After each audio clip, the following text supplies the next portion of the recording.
নমস্কার, সোজা সাপটা আপনাদের প্রত্যেককে স্বাগত। প্রথম দফার ভোট শেষ, দ্বিতীয় দফার কাউন্টডাউন শুরু।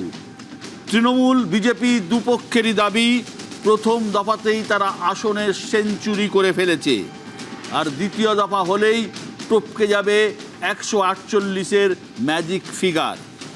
প্রথম দফায় 152টি আসনে ভোট হয়েছে, যার মধ্যে উত্তরবঙ্গ রয়েছে, যা বিজেপির শক্ত ঘাঁটি। দ্বিতীয় দফায় ভোট হবে 142টি আসনে, যা মূলত সবুজের দুর্গ। বাংলার ক্ষমতা পেতে হলে এই জমিতে ভাগ বসাতেই হবে বিজেপিকে। পদ্ম শিবির কি পারবে? টানা বাংলাতেই থাকছেন স্বরাষ্ট্রমন্ত্রী অমিত শাহ। বাংলার মানুষের কাছে পৌঁছতে গঙ্গাবক্ষে নৌকো চড়তে দেখা গিয়েছে প্রধানমন্ত্রী নরেন্দ্র মোদীকে, যদিও এসবকে মোটেই পাত্তা দিচ্ছেন না তৃণমূল সুপ্রিমো রাজ্যের মুখ্যমন্ত্রী মমতা বন্দ্যোপাধ্যায়। তার আস্থা বাংলার মাটির ওপর, তার নিজের রাজনৈতিক হিসেব নিকেশের ওপর। কার হিসেব মিলবে, কার হিসেব মিলবে না, এ নিয়েই আজ আমাদের আলোচনা। স্টুডিওয়ে যারা আছেন তাদের সাথে পরিচয় করিয়ে দেব। বাইরে থেকেও রয়েছেন বঙ্গ রাজনীতির মহারথীরা। আমার স্টুডিওতে এই মুহূর্তে আমার সঙ্গে রয়েছেন বাঁদিক থেকে তৃণমূল কংগ্রেসের পক্ষে শান্তনু সেন, রয়েছেন কংগ্রেসের পক্ষে পার্থ মুখোপাধ্যায়, রয়েছেন রাজনৈতিক বিশ্লেষক নীলাদ্রি বন্দ্যোপাধ্যায়, রয়েছেন বিজেপির পক্ষে বিমল শঙ্কর নন্দ, রয়েছেন সিপিআইএমের পক্ষে দেবাশিস সরকার এবং রাজনৈতিক বিশ্লেষক বিশ্বজিৎ দাস। আপনাদের প্রত্যেককেই স্বাগত এই সোজা সাপটা অনুষ্ঠানে। শুরু করার আগে একবার দেখে নিই 2026-এর বিধানসভা ভোটে এই যে 142টি আসনে ভোট হবে দ্বিতীয় পর্বে, সেখানে ছবিটা ঠিক কী ছিল। এই 142টি আসনের মধ্যে 2021 সালে তৃণমূল পেয়েছিল 123টি আসন, বিজেপি পেয়েছিল 18টি আসন এবং আইএসএফ নওশাদ সিদ্দিকী পেয়েছিলেন 1টি আসন। 123-এর মধ্যে তৃণমূল পেয়েছিল 142-এর মধ্যে তৃণমূল পেয়েছিল 123, বিজেপি পেয়েছিল 18 এবং নওশাদ সিদ্দিকী পেয়েছিলেন 1টি আসন। আর একই সঙ্গে 2024-এর লোকসভা ভোটে 115টা গিয়েছিল তৃণমূলের ঘরে আর 27টা গিয়েছিল বিজেপির ঘরে। এবার 2026-এ কি হতে চলেছে তা নিয়েই আমাদের আজকের আলোচনা। আমি প্রথমেই আসব, যেহেতু সবুজের দুর্গ বলে পরিচিত এই দক্ষিণবঙ্গ, বিশেষ করে প্রেসিডেন্সি যেটাকে আমরা বলি, এই প্রেসিডেন্সিতে তৃণমূলের একটা বিরাট সাংগঠনিক ক্ষমতা আছে। শান্তনু সেনের কাছে, শান্তনু, কি হতে চলেছে এবারে এই দ্বিতীয় পর্বের ভোটে? দেখুন বিশ্বদা, আমি একটা কথা বলি। আপনি আপনার শুরুতে কাউন্টডাউনের কথা বললেন, সেকেন্ড ফেজের কাউন্টডাউন। আমি অন্তত মনে করি বাংলার মানুষ ওই কাউন্টডাউনটা করছে না। আজকে এই মুহূর্তে 24শে এপ্রিল সন্ধ্যে 8টায় বাংলার মানুষের কাউন্টডাউন হচ্ছে আর মাত্র 230 ঘন্টা।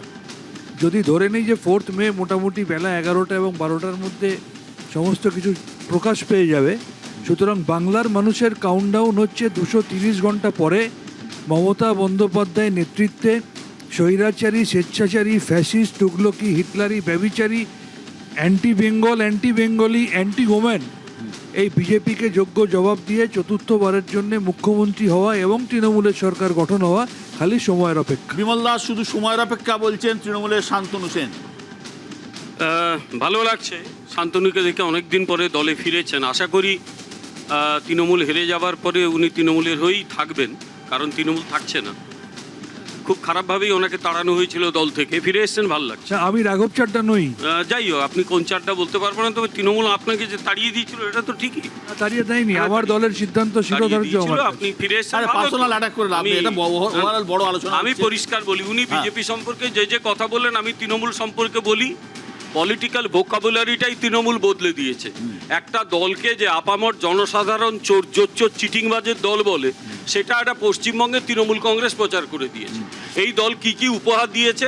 এক, ম্যাল অ্যাডমিনিস্ট্রেশন, অর্থাৎ অ্যাডমিনিস্ট্রেশন চালানোর দরকার নেই, এটা হচ্ছে এই দলটার নেতাদের পৈতৃক জমিদারি, ওইভাবেই চালাচ্ছে। 2, আইনের শাসন চালু করার দরকার নেই, শাসকের আইন চালু করে দিলেই হলো। অর্থাৎ যেখানে যেখানে আমার ক্রিমিনালরা তাদের বিভিন্ন গুরুত্বপূর্ণ পোস্টে বসিয়ে দাও, দিল্লির মানে কেন্দ্রীয় হিউম্যান রাইটস কমিশন বলছে যে এই লোকগুলো হচ্ছে এক একটা নটোরিয়াস ক্রিমিনাল, তাদের ক্ষমতায় বসিয়ে রাখো। চুরি করে যারা চাকরি পেয়েছে তাদের জন্য মন্ত্রিসভায় প্রস্তাব পাশ করাও যাতে তাদের চাকরি থাকে। সুপ্রিম কোর্টে গিয়ে শত কোটি টাকা খরচ করো মানুষ যাতে কি তাদের। করবে? দ্বিতীয় দফার ভোটে মানুষ 142টা আসনের মধ্যে কি মনে হচ্ছে আপনার? আমি বলছি, আর তো কয়েকটা দিন, এই 230 ঘন্টা মানুষ অধৈর্য হয়ে যাচ্ছে যে কবে এই স্বৈরাচারী স্বেচ্ছাচারী ক্রিমিনাল চোরেদের সরকারটা পশ্চিমবঙ্গ থেকে বিদায় নেবে। তারপর যারা এই কাজ করেছে মানুষ প্রত্যেককে তাদের যা যা পাওনা সেগুলো মিটিয়ে দেবে। একদম পার্থদা, সেটাই মানুষ ওয়েট করে আছে। পার্থদা, হ্যাঁ, দেখুন, প্রথম দফায় যে ভোটটা পড়েছে মোটামুটি পশ্চিমবাংলায় আমরা যেটা দেখেছি যে 80, 82, 84% এক আধবার ভোট পড়েছে, বাট অন অ্যান অ্যাভারেজ আমরা মোটামুটি 74-75% সাধারণভাবে আমরা পশ্চিমবাংলায় দেখেছি। এবং সেখানে এই যে 93-94 মানে এই যে 20% লোক ভোট দিল, এরা সাধারণভাবে হচ্ছে কি, তাহলে আগে ভোট দিচ্ছিল না তারা এবারে তারা ভোটটা দিল। অর্থাৎ প্রতি বিধানসভা ক্ষেত্র ধরে দেখা যাচ্ছে যে প্রায় 50,000 করে মানুষ অতিরিক্ত ভোট দিল। এই 50,000-এর যে ডিফারেন্সটা, এটা কিন্তু এটা মনে হয় ঠিক, কারণ আমরা যদি হিসেবটা দেখি, আমরা 2024-এর আমার যতদূর মনে আছে 2024-এ ভোট দিয়েছিলেন পশ্চিমবঙ্গের 83% মানুষ, 2021-এ ভোট দিয়েছিলেন 82% মানুষ, আবার 2011-র সময় যে ভোটটা হয়েছিল সেখানেও 82% মানুষ 81.something% ভোট দিয়েছিলেন। এবার আমরা যদি দেখি আরেকটা অঙ্ক, সেখানে আরো 25,000 মানুষ অতিরিক্ত ভোট। আমি বলছি যে আরও দেখি যে যেহেতু অনেক ভোটার কমে গেছে, তার ফলে এই সংখ্যাটা এমনিতেই বেড়ে গেছে। যে ভোটাররা ভোট দেন তারা ভোট দিলেই জিনিসটা 90%। হিসেব হচ্ছে যে অবস্থানটা রয়েছে সংখ্যা, তার বেসিসে পার্সেন্টেজ। দাদা একই অবস্থা কেরলে হয়েছে, মাফ করবেন, তামিলনাড়ুতে হয়েছে। প্রত্যেকটি রাজ্যেই ভোটটা বেশি পড়ছে, প্রত্যেকটি রাজ্যেই ভোট বেশি পড়ছে। ফলে আমাদের যেটা বক্তব্য, যে এই বেশি ভোট পড়াটা কাউকে সরকার থেকে সরানো বা কাউকে সরকারে নিয়ে আসার জন্য যতটা না, তার থেকেও বেশি হচ্ছে নিজের ভবিষ্যৎটাকে সিকিউর করার জন্যে, নিজেদের সন্তান সন্ততির ভবিষ্যৎটাকে সিকিউর করার। মানে এসআইআর এর কথা বলছেন আপনি? এসআইআর এর একটা ভয় ভীতি আছেই, কারণ প্রতিটি রাজ্যে এই এতখানি ভোটের সংখ্যা বেড়েছে, যার জন্য বাইরে থেকেও মানুষ আসছে। এমনকি আমি বলছি, আমার চেনাশুনো মানুষ বিদেশ থেকে পর্যন্ত আসছে। ঠিক, দেবাশিস দাস কি মনে করেন? মাইকটা। এবারের যে নির্বাচনী লড়াইটা, সেটা রাজনৈতিক দল তৃণমূল কংগ্রেসের সাথে যার লড়াই হচ্ছে, সেটা হচ্ছে তৃণমূল কংগ্রেসের প্রতিষ্ঠান বিরোধী যে শক্তি, তার লড়াই হচ্ছে। আমি রাজনৈতিক দলের লড়াই বলছি। বিমলদা যে সমস্ত কথা বলছেন, বন্ধু ডাক্তার সেন যে সমস্ত কথা বলছেন, সবগুলোকে নিয়ে যদি আমরা আসি, পশ্চিমবঙ্গের সাধারণ মানুষ হিসেবে যদি আসি, এই 15 বছরের শাসনকালে একটা দল শাসন ক্ষমতায় থাকলে নিশ্চিতভাবে কিছু বিষয় থাকবে যেগুলো হাইলাইট করার বিষয়, কিন্তু পারসেপশন যেটা রয়েছে সামগ্রিকভাবে, সেটা যে অসম্ভব ভালোবেসে তৃণমূল কংগ্রেস করেন, তিনিও কিন্তু সেই পারসেপশনের মধ্যে রয়েছেন। সেটা হচ্ছে একটা শাসনকাল যেটা বারে বারে খুব মৌলিক জায়গায় দুর্নীতি থেকে শুরু করে অন্য বিষয় উঠেছে, সেগুলো আজকে আলোচনা করছি না। অর্থাৎ একটা শক্তিশালী প্রতিষ্ঠান বিরোধী জায়গায় তৈরি হয়েছে। সেই প্রতিষ্ঠান বিরোধী শক্তি তৃণমূল কংগ্রেস দলকে এই নির্বাচনের লড়াইয়ে হারাতে পারবে কিনা, প্রশ্নটা সেইখানটায়। এবার প্রতিষ্ঠান বিরোধী যে জায়গাটা রয়েছে, তার যদি রাজনৈতিক চরিত্র আমরা বিশ্লেষণ করি, তাহলে এটা পারসেপশন, সেই পারসেপশনটা হচ্ছে যে কোটি কোটি টাকা নির্বাচনকে কেন্দ্র করে, সেই ইলেকশন বন্টন থেকে আমরা বিজেপি, তৃণমূল কংগ্রেস এদের কাছে যেতে দেখেছি, যে টাকা বিনিয়োগ হয়েছে। এবার রাস্তাঘাটে যে পরিমাণ বিনিয়োগের চেহারা দেখা যাচ্ছে তাতে, এবং টিভি পর্দা, তুমি একদম কিচ্ছু মনে করবে না, টিভি পর্দা একদম মাঝখানে ভাগ করে দিয়েছে গত 1.5, 2, 2.5, 3 বছর ধরে। শুধু নিউজ 18 বলছি, সামগ্রিকভাবে ভাগ করে দিয়ে দুটো মাত্র রাজনৈতিক দলের লড়াই চলছে বলে, এই যে বাইনারি পলিটিক্স। না, আমি বলবোই না কথাটা, আমি বলছি ব্যতিক্রমী কোনো ছবি পাওয়া যাবে না। তাও তুমি এইসব করতে গিয়ে দেখা যাচ্ছে কিছু অন্যান্য দলের পতাকার ছবি টবিও দেখাচ্ছ, আর কি করো, সেটা ঠিক আছে।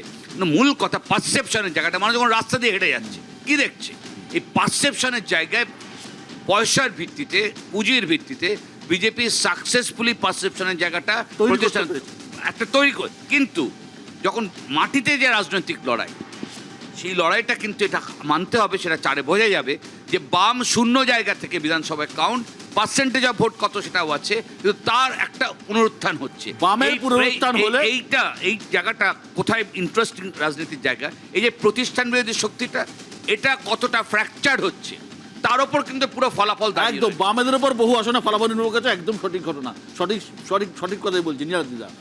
প্রথম কথা, আমি বিশ্বাস করি বামেদের পুনরুত্থান হবে, কিন্তু 2026-এ নয়, 2031-এ। এবারের ভোটটা বাইনারি ভোট, কেউ পছন্দ করুক আর না করুক। দ্বিতীয়ত, আমি সোজা সাপটাতেই বিশ্বদা আপনার যদি মনে থাকে বলেছিলাম এবার গেম চেঞ্জার হতে চলেছে এসআইআর, সেটাই হয়েছে। একেবারে প্রথম দফায় গেম চেঞ্জার হচ্ছে হয় এসআইআর। এর পক্ষে যাবে না অপক্ষে যাবে। এবার এসআইআর এর ফলেই ভোটটা বেড়েছে। কেন বেড়েছে? মানুষ ভয় পাচ্ছে। বেসিক রিজনটা হচ্ছে মানুষ ভয় পাচ্ছে আমার ভোটটা যদি আমি না দিই তাহলে আমার নামটা কেটে যেতে পারে। ঠিক এই কারণেই যারা একদম। প্রবাসী বাঙালি তারাও ফিরে প্রবাসী আসছে বাঙালি ভোটে। আসছে, পরিযায়ী শ্রমিক আসছে, এবং সবাই। আমার মতো লোকেরা বা আপনার মতো, আপনি তো বেরোন নিশ্চয়ই, আমাদের মতো লোকেরা যারা মাংস ভাত পেয়ে ভোটের দিন এসিতে শুয়ে ঘুমোই, তারাও ভোট দিতে যাচ্ছে এবার। এটা একটা ডিফারেন্স করছে, কিন্তু এখানে ডিফারেন্সটা কোথায় হচ্ছে বিশ্বদা? একই ফিনোমেনা আমি বিহারে দেখি না। মানে এসআইআর এর পর ভোট একমাত্র বিহারে যার রেজাল্ট বেরিয়েছে, বিহারে ভোট বেড়েছিল 9.96%, এবং সেখানে কিন্তু অ্যান্টি এস্টাবলিশমেন্ট হয়নি, সরকারই ফিরে এসছে যে দল ক্ষমতায় ছিল। কিন্তু ভোট 9.96% বাড়ার পর এনডিএর ভোট বেড়েছে 9.3%, যেটার কারণ ছিল আমার মনে হয় মধ্যবিত্ত হিন্দু ভোটার যারা ভোট দেয় না তারা ভোট দিয়েছে, এবং এটাই ডিফারেন্স। বিশ্বজিৎ, মূলত যে ভোটটা বেড়েছে আমার মনে হয় এই ভোটের ফলাফলে যে বিশাল পরিবর্তন আসবে এটা ভাবার কারণ নেই। তুমি যদি বিশ্লেষণ করো দেখবে যে মূলত মহিলা ভোট যেটা বাড়ছে অনেকটা বেশি। আমরা স্বাধীনতার পরে দেখেছি 2011 সালের আগে পর্যন্ত পুরুষ ভোট বেশি ছিল, 2014 বাদ দিয়ে পরবর্তীকালে যে মহিলাদের পার্টিসিপেশন, এবং আজকে জানিয়েছে নির্বাচন কমিশন 92.69% মহিলা ভোট এসছে, তারা বেনিফিশিয়ারি এই সরকারের থেকে। সুতরাং তার একটা সম্ভাবনা আছে। আর যে অঞ্চলগুলোতে এল প্যাটার্নে ভোট হলো একেবারে উত্তর থেকে দক্ষিণে, সেখানে অনেকগুলো জেলা আছে যেখানে সংখ্যালঘু ভোট, এই সংখ্যালঘু ভোট কিন্তু তৃণমূল কংগ্রেসের দিকে যাওয়ার সম্ভাবনা। আর আগামী দিনে মতুয়া ভোট এই 29-এর ক্ষেত্রে একটা বড় ফ্যাক্টর হচ্ছে। আসছি এই আমি মুহূর্তে একটা যুক্তি, এই যুক্তির মধ্যে একটা ত্রুটি আমি জায়গা আসছি, রয়েছে। শুনবো। আমি এই মুহূর্তে আমার সঙ্গে রয়েছেন, মহিলার কথা বললেন, রাজ্যের মন্ত্রী শশী পাঁজা, এবং শশীদি আপনাকে স্বাগত সোজা সাপটাতে। শশীদি, গত লোকসভা ভোটে কলকাতায় যে দুটি বিধানসভা আসনে বিজেপি এগিয়েছিল তার মধ্যে একটি হলো শ্যামপুকুর, যে কেন্দ্রে আপনি প্রার্থী। 26-এ কি হবে, কি বুঝছেন? কয়েকদিন বাদেই ভোট। কলকাতার সমস্ত সিট সবগুলোতে তৃণমূল কংগ্রেসেরই জয় হবে, মমতা ব্যানার্জির জয় হবে। এই রাজ্য, এই মাটি মানুষ সরকার কাজ করেছে এবং সেই উন্নয়নের পক্ষেই ভোট পড়ে। অনেক সময় এই লোকসভা এবং বিধানসভা প্রেক্ষাপট আলাদা হয়। সুতরাং 2024-এর ভিত্তিতে এটা বলা যে, কিংবা বিজেপি যে হিসেবটা করছিল যে যেগুলো মার্জিন কম ছিল কিংবা যেখানে মার্জিন এই যে মাইনাস ছিল সেখানে বোধহয় সেই পরিমাণ ডিলিশন হয়ে যাবে, অঙ্কটা অত সোজা নয়।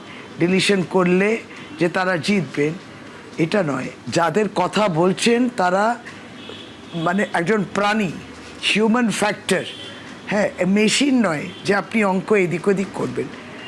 এইখানে কলকাতা একবারই আপনি নিশ্চিন্ত থাকুন, দিদি জিতছেন, মমতা বন্দ্যোপাধ্যায় জিতছেন, তার মনোনীত প্রার্থী হিসেবে আমার কেন্দ্রে মানুষ আশীর্বাদ। অমিত শাহ বলেছেন প্রথম দফাতেই বিজেপির 100 আসন হয়ে গিয়েছে, এবার সরকার গড়া শুধুমাত্র সময়ের অপেক্ষা। দেখুন, আজকে যে প্রেস কনফারেন্স উনি করেছিলেন সেটা পরিষ্কার বোঝা যাচ্ছে যে একটা প্যানিক রিয়াকশন, মানে আতঙ্ক বিজেপিকে গ্রাস করেছে। 152টি কনস্টিটিউয়েন্সি মূল্যায়ন করলে তাদের পক্ষে কিন্তু রিপোর্টটা হয়নি। এই যে হিউজ টার্ন আউটের, তারা মনে করছেন যে তাদের পক্ষে নয়, তাদের বিরুদ্ধে মানুষের যে চরম হেনস্থা হয়েছে আর চরম অপমান হয়েছে। এক হচ্ছে ওই এসআইআর এর নির্যাতন, বৈধ ভোটারকে বলা হচ্ছে আপনি বৈধ ভোটার নয়, এবং যেই পরিমাণ 61 লক্ষ অ্যাডজুডিকেশন করা, 27 লক্ষ বাদ দেয়া, যেই জায়গায় এই অনিশ্চয়তা তৈরি হয়েছে, মানুষ বেরিয়েছে কেন এবং কোথায়? তৃণমূল কংগ্রেসকে সমর্থন করেছে, বিজেপির বিরোধিতা করেছে, যেহেতু এই অত্যাচারটা তারা করেছে। সুতরাং অঙ্কে 125টাতেই বরং বলতে পারি তৃণমূল কংগ্রেস এগিয়ে রয়েছে। ভারতীয় জনতা পার্টির আজকে প্রেস কনফারেন্স সেটা পরিষ্কার করে দিল। নন্দীগ্রামের শুভেন্দু অধিকারীর যে বডি ল্যাঙ্গুয়েজ আর যে আচরণ, সেটাতেও পরিষ্কার হয়ে গেছিল সেটা তার হাতে বাইরে যাচ্ছে। আমাদের ঔদ্ধতার কোনো কারণ নেই, মূল্যায়ন তো প্রত্যেকটা পার্টি করে। এখন তিনি মনোবল রাখার জন্য নিশ্চয়ই একটা দ্বিতীয় চরণ রয়েছে, তিনি মনোবল রাখবেন না, তাদের কাটারদের তোকে ধরে রাখতে হবে, তো সেকেন্ড ফেজ রয়েছে। ফলে সেটা উনি বলতেই পারেন একটা মরাল বুস্ট করার জন্যে যে আমরা জিতছি, আমরা জিতবো। মানুষের প্রকৃত কষ্টটা যেটা হয়েছিল সেটা মাঠে ময়দানে তৃণমূল কংগ্রেস ছিল। এসআইআর করার সময় যে কষ্টটা আমরা দেখেছি, ভারতীয় জনতা পার্টি ওখানে ছিল না, এবং সেটা বলতে গেলে অন্যান্য দলও ছিল না। আপনার নামও বাদ গিয়েছিল, আমি জানতাম, শুনেছিলাম। এই যে রেকর্ড সংখ্যক ভোট পড়েছে, এই যে আমরা যে খবর পাচ্ছি, সর্বশেষ খবর যে গতবারের তুলনায় 18 লক্ষ বেশি ভোট কিন্তু এবার পড়েছে। এর কি কারণ পড়েছে বলে আপনারা মনে করছেন? শুধুমাত্র এসআইআর? বিষয়টা প্রশ্নটাই শুনতে পাইনি। প্রশ্নটা হচ্ছে যে এই যে এত রেকর্ড সংখ্যক ভোট পড়লো, প্রথম দফাতেই যে ভোট পড়েছে অন্যান্য বারের তুলনায় 18 লক্ষ বেশি মানুষ ভোট দিয়েছেন গতকাল। এই যে রেকর্ড সংখ্যক ভোট পড়া শুধুমাত্র কি এসআইআর এর কারণে নাকি অন্য কারণও আছে? একটা বিষয় আছে যে ভারতীয় জনতা পার্টি তো একবার বললো SIR is BJP, BJP is SIR. BJP election commission, এই দুটো মোটামুটি ভাই বোন মতো হয়ে গেছে, এটা প্রতিষ্ঠিত। এবার হয়েছে কি যে যে আতঙ্ক তারা তৈরি করেছেন যখন এসআইআর চলছিল, আমাদের মনে হচ্ছে যে মানুষও সেই আতঙ্কে, যেটা দিদি একবার বলেছিলেন Mamata Bandyopadhyay, SIR is backdoor of NRC. এই জন্যে মানুষ যেখানে বিভিন্ন প্রান্ত ভারতবর্ষ থেকে দৌড়ে এসছে পশ্চিমবাংলায়, যে ভোটটা দিয়েছি রেজিস্টার করতে।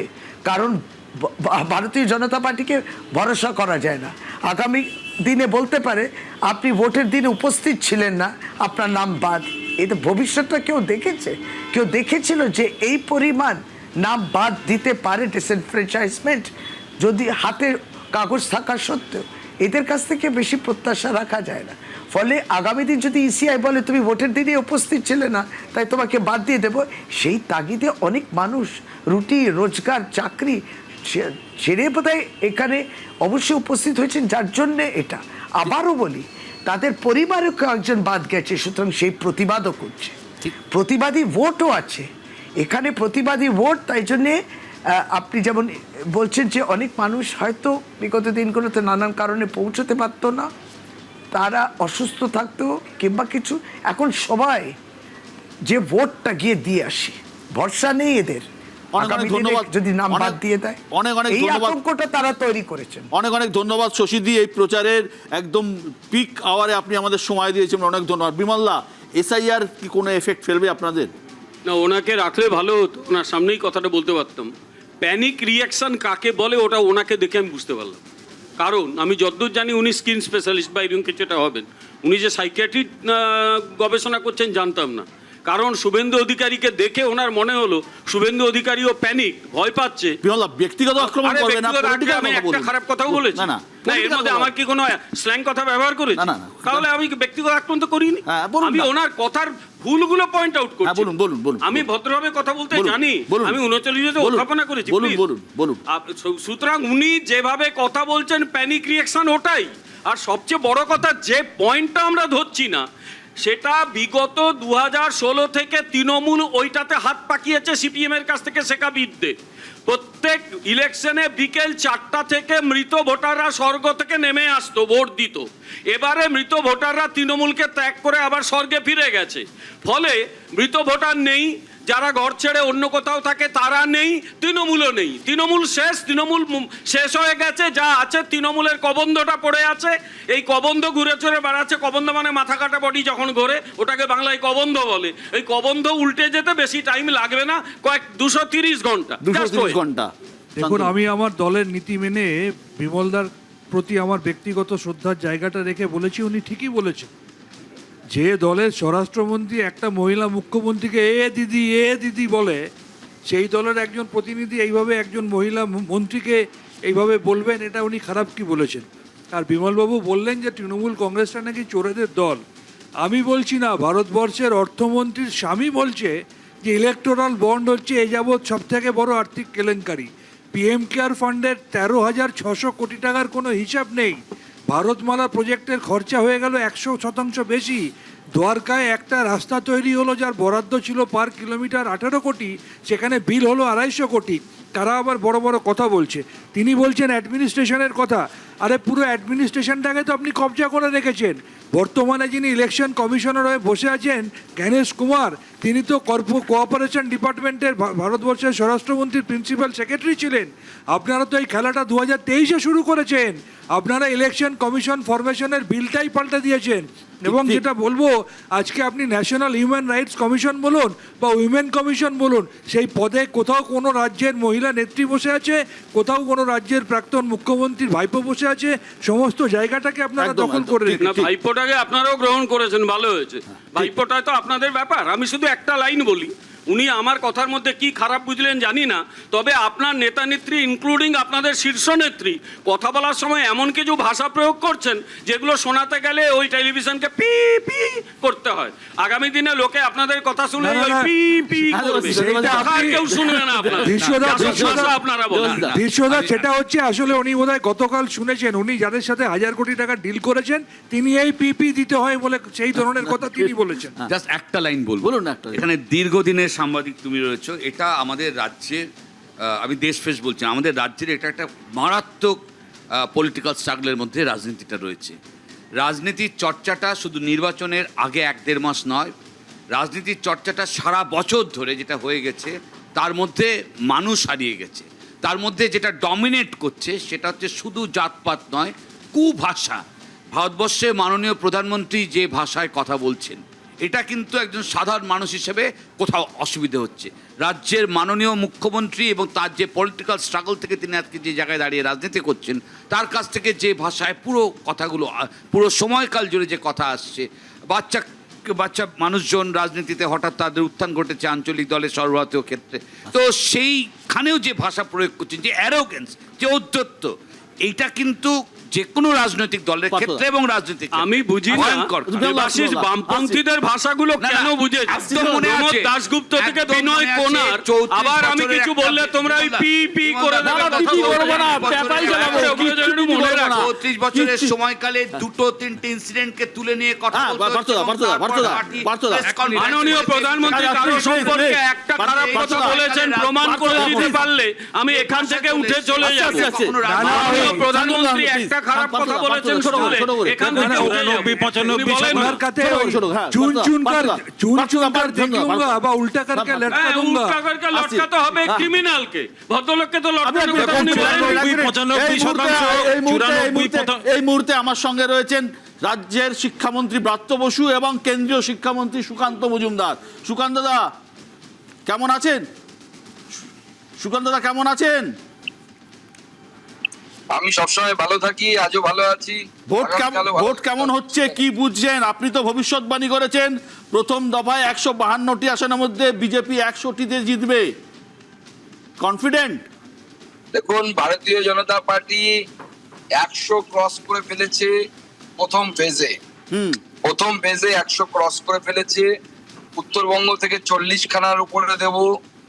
আমাদের অন্যান্য যে অঞ্চলগুলো আছে যেখানে ভোট ছিল, রাঢ়বঙ্গ থেকে শুরু করে সব মিলিয়ে 100 পার। 100 পার হয়ে গেছে। দ্বিতীয় ফেজে আমাদের বাদবাকি যে সিটগুলো দরকার সরকার তৈরি করার জন্য, সেই সরকারের জন্য সেই সিটগুলো আমাদেরকে সিকিউর করতে হবে। সুকান্ত দা, প্রথম দফায় 152টি আসনে ভোট হয়েছে। এর মধ্যে যে এলাকাগুলো আছে তার মধ্যে আপনার উত্তরবঙ্গ রয়েছে, যেখানে আপনাদের শক্ত ঘাঁটি। দ্বিতীয় দফা নিয়ে আপনারা কতটা আশাবাদী? দেখুন, দ্বিতীয় দফাতেও আমার মনে হয় ভারতীয় জনতা পার্টির, আমি যদি প্রথম দফার 100টা সিটও ধরি, তো 100টা সিট ধরলে আর আমাদের 60খানা সিট, আমরা যদি ধরে নিই যে 160 হলে আমাদের সরকার 148 হলেই হবে, কিন্তু 2-4টে তো বেশি দরকার। তো 160-70 যদি ধরি, তা আমাদের 60-70 খানা সিট হলে পরেই আমাদের হয়ে যাবে। 142-এর মধ্যে 50% সিট জিততে পারলেই হয়ে যাবে, অতএব তার থেকে বেশি তো আমরা জিতবো। দেখুন, আপনারা 18টা সিট 2021-এ যে 142টা সিটে নির্বাচন হবে, 18টা সিট জিতেছিলেন।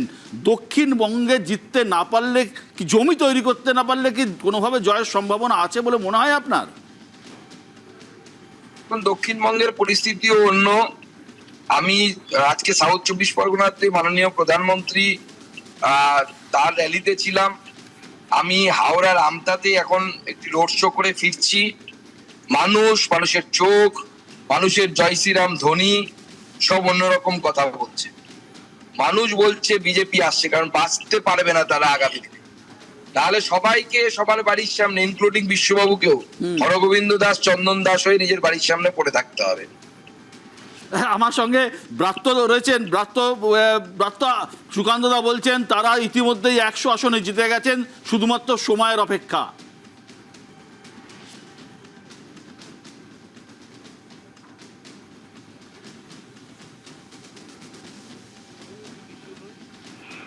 গণৎকার নই, মুরগি লড়াই করার আমার বিন্দুমাত্র ইচ্ছে নেই। এই কারণে যে ওই আগলাবার 212 পারো আমরা শুনেছি, আর কে কি বলছে না বলছে আমার কাছে কিছু যায় আসে না, গ্রাহ্যই করছি না এইসব কথাবার্তা।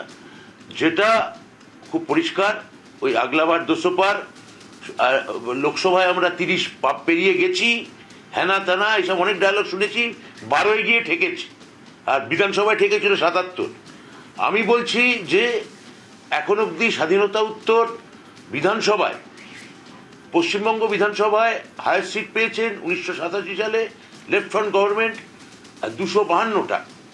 তৃণমূল তার কাছাকাছি যাচ্ছে, ইফ নট মোর। ক্রস করবে কিনা আমি এখনই হলফ করে বলতে পারছি না, এটুকু আমি আপনাকে বলতে পারি। ওই আপনি নিজের কানেও শুনেছেন যে এবার লোকসভায় আমরা 30 পেরিয়ে যাব, বিধানসভায় আমরা 200 পেয়ে যাব। এবারও তাই শুনছি। কিসের ভিত্তিতে আপনি এতটা আত্মবিশ্বাসী? কিসের ভিত্তিতে আপনি এতটা আত্মবিশ্বাসী? আমাদের ডেভেলপমেন্টাল ওয়ার্ক, মানুষের ভাষা বাংলা এবং বঙ্গবাসীর বিরুদ্ধে যুদ্ধ ঘোষণা। আপনি একটা খালি ভেবে দেখুন, মণিপুর যখন জ্বলছিল সেখানে গিয়েছিল 24 কোম্পানি সেনাবাহিনী। গোটা মণিপুর যখন জ্বলছে, রাজ্য সরকার বিজেপির, কেন্দ্র সরকার বিজেপির, সমস্ত কেন্দ্রীয় এজেন্সি বিজেপির, সেখানে গেছে 24 কোম্পানি, মানে 30,000 সৈন্য গেছিল। আর শুধুমাত্র বাংলা নির্বাচন করতে এসছে 240 কোম্পানি সৈন্য, মানে সব মিলিয়ে মানে মানে প্রায় 2.5 লাখ। এটা একটা যুদ্ধ ছাড়া কি? CBI, ED, IT, CRPF, CISF, BSF, half dozen মুখ্যমন্ত্রী, গোটা ক্যাবিনেট কেন্দ্রীয়, তারা পশ্চিমবঙ্গে ঘুরে বেড়াচ্ছে গরু। কিন্তু ফল লবডঙ্কা। মানুষ মমতাদির সঙ্গে আছে, মমতা বন্দ্যোপাধ্যায়ের সঙ্গে আছে। এই 21 থেকে এইসব ঢক্কানিরা শুনে আসছি। এখন এসব দ্বিতীয় দফা বা দ্বিতীয় চরণ যাই বলুন না কেন, এসবের জন্য কর্মীদের চাঙ্গা রাখতে হচ্ছে। আপনি দেখবেন দ্বিতীয় দফাতেই এজেন্ট খুঁজে পাবে না। গতকাল এজেন্ট খুঁজে পাইনি, এই সামনের দিনে এজেন্ট খুঁজে পাবে না। লোক নেই। মানুষ সমস্ত মমতাদির সাথে। আমার প্রশ্ন শিক্ষামন্ত্রী, চতুর্থবার মমতাদির শপথ নেওয়াটা খালি সময়ের অপেক্ষা। আমার প্রশ্ন শিক্ষামন্ত্রী ব্রাত্য বসুর কাছে। আজ প্রধানমন্ত্রী বলেছেন যাদবপুরের দেয়ালে দেশবিরোধী স্লোগান লেখা হচ্ছে। যাদবপুর বিশ্ববিদ্যালয়কে সামনে রেখে গোটা বাংলার শিক্ষা ব্যবস্থার বিরুদ্ধে আক্রমণ শানিয়েছেন তিনি।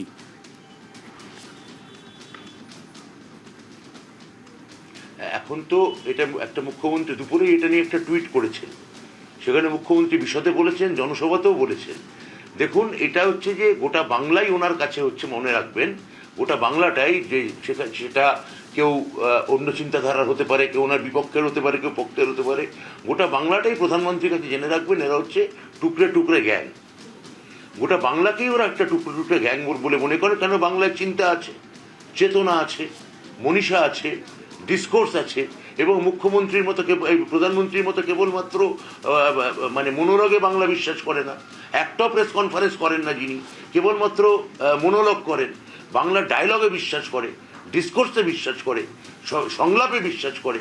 ফলে যারা কথা বলতে জানে, যাদের চেতনা আছে, যাদের চিন্তা আছে, যাদের নিজস্ব মতামত আছে, তারা তো টুকরো টুকরো গ্যাং হবেই।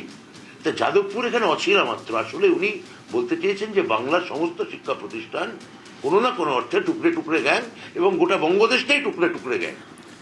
এইটা ওনার মনোভাব, এবং সেটাকে কখনো বামপন্থী অছিলা দিয়ে, কখনো আলট্রা বাম অছিলা দিয়ে, কখনো জাতীয়তাবাদী অছিলা দিয়ে, কখনো সমাজতন্ত্রী অছিলা দিয়ে, এগুলো নানা রকমভাবে উনি বলতে চান।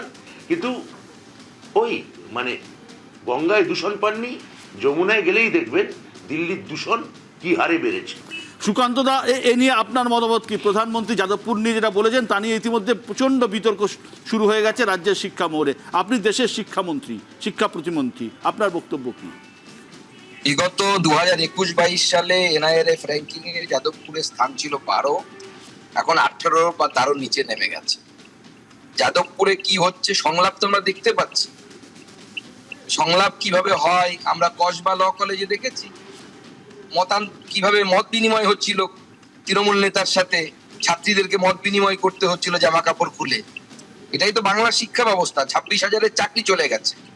শুধু তাই নয়, একজন শিক্ষামন্ত্রী জেলে গেছেন, বর্তমান শিক্ষামন্ত্রীও জেলে যাবেন যদি প্রথম রিক্রুটমেন্ট, এই সরকারের প্রথম প্রাইমারি রিক্রুটমেন্টের যদি তদন্ত হয়, বর্তমান শিক্ষামন্ত্রীও জেলে যাবেন। আমি বলছি CBI-EDর চার্জশিটে এমন এমন নাম আছে, এমন এমন কোর্টের সামনে যে হলফনামা দিয়েছে বিভিন্ন অপরাধীরা, আমি সেই নামগুলোকে ডিসক্লোজ করছি না, সময় এলে ডিসক্লোজ করব, আমার কাছে আছে সব তথ্য।